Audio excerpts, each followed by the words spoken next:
Batman number 19, written by Scott Snyder, art by Greg Capullo. So, brand new arc, more or less.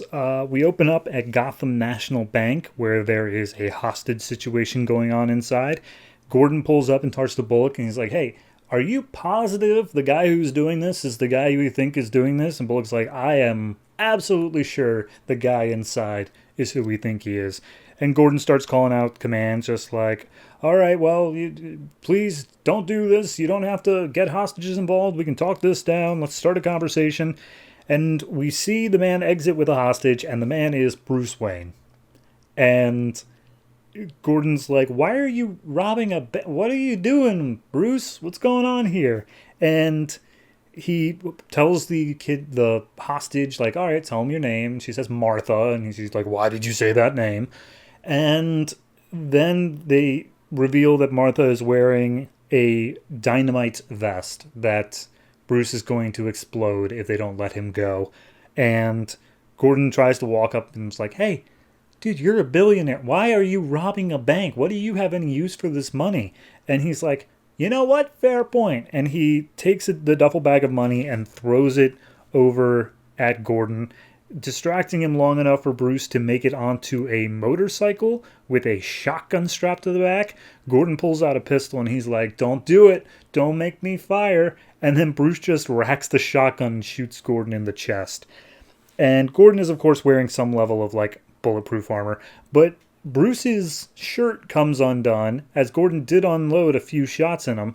And it looks as though he's wearing the Bat outfit. And Gordon sees it. And he's like, What are you doing, Bruce? And Bruce is like, yeah, well, you know, sometimes being a hero gets old.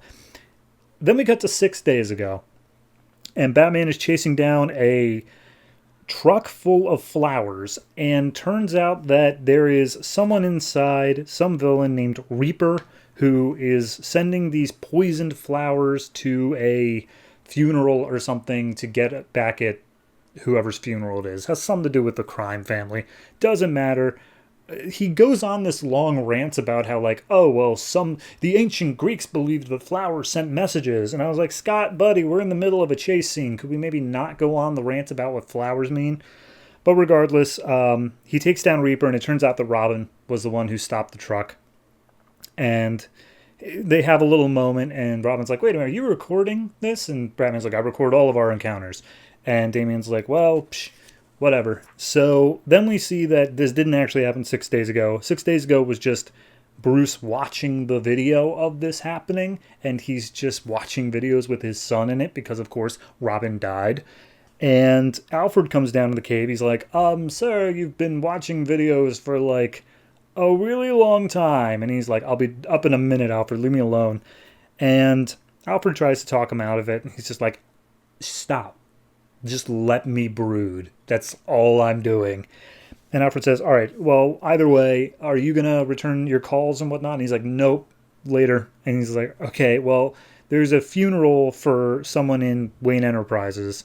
Are you going to go to that? And he's like, no, like, you think I'm okay to go to a funeral right now? And he's like, fair enough. Yeah, I'll tell them it's weird that that guy committed suicide anyway. And they're like, well, we're talking about the same guy here, Brian Wade.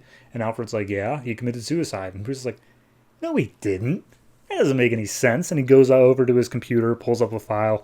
Turns out this guy had some horrible disease, totally fatal, but he was getting treatment on it and therefore had no reason to commit suicide. And he was actually on the upswing of recovery. And Bruce was like, okay, let me check like what's going on in the GCPD. And it turns out that the police were on the verge of arresting this guy for like mass murder of a bunch of Penguin goons. And they got him on fingerprints, blood, facial recognition. And Batman's like, well, that doesn't make any. I'm going to go figure this one out. And Alfred's like, okay, well, I'll send flowers to the funeral, I guess. So they go into Wayne Tech, and it turns out this guy was the principal architect who built like a lot of the buildings that Bruce was putting up in Gotham. So he was a cool dude. But Batman goes into his private jet logs and discovers that Brian wasn't actually in the country at the time of the murders, so it couldn't have been him. But then as he turns around, Brian's there with a flamethrower. attacks Batman, and he's like, "Oh, you shouldn't be here, Batman."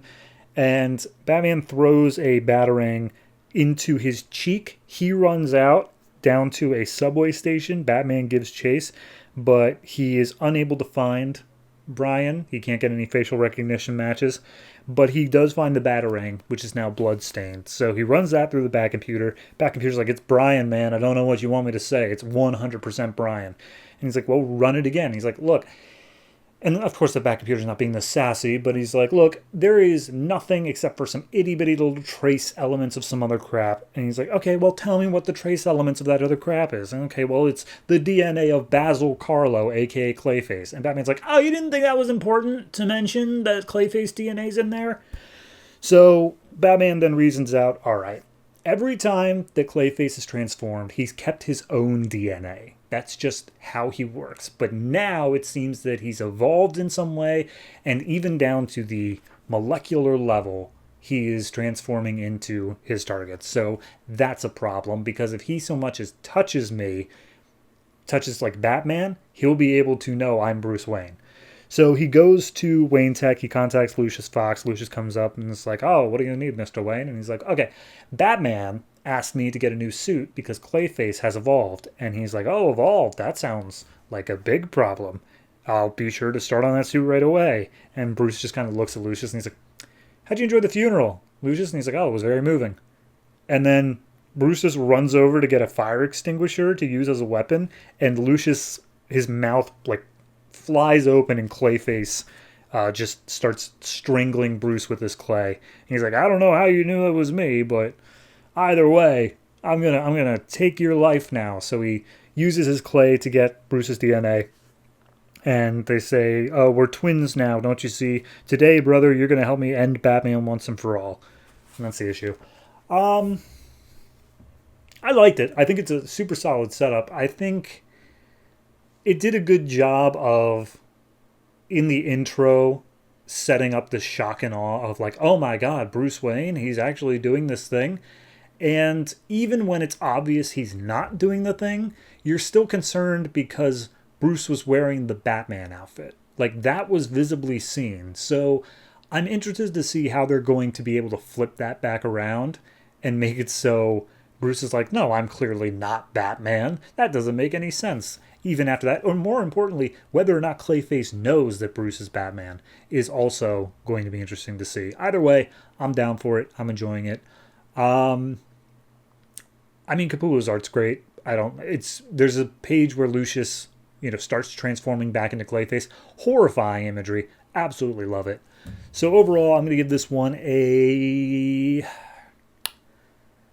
I'll give it an 8, but it would probably be an 8.5 if it just, like, I know that we're doing the whole Damien is dead thing and he's still getting over that. He's still working through that. But it feels like he doesn't want to do that, It feels like this story is being told in spite of that.